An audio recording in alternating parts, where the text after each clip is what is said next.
Okay, so we are filming, and let's just take a look at this.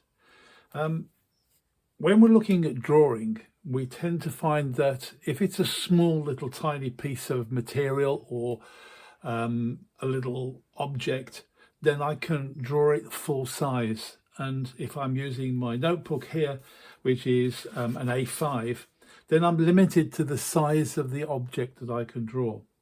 If I want to draw a big detail, like a section through a door or a pair of doors or something like that, then it's obvious that the door width is going to be too big to put onto a piece of paper like this. So I need to scale it down. Now, if I draw it 1:1 and say the wall width overall with all the plasterboard and everything else is 170 wide, then if I lay the scale down here, oh, wrong scale, and I look at the 1:1 scale, then I put it down there and say 170 is about up to here somewhere. Now I can just about fit that onto this piece of paper.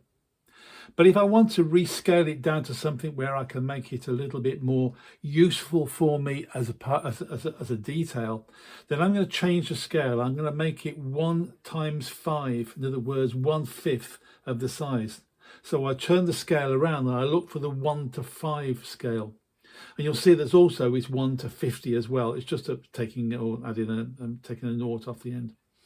So basically, I can now down that down to 1:70, which is 100 plus 50 plus 20.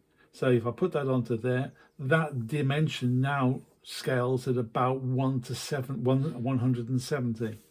If I turn it around and look at there, it means that the depth of that is just about 90 mil, which is fine for a doorstop.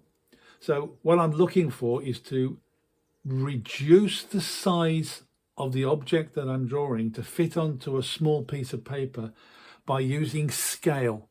And it is scale that takes something which is 170, there's 170, that sort of dimension.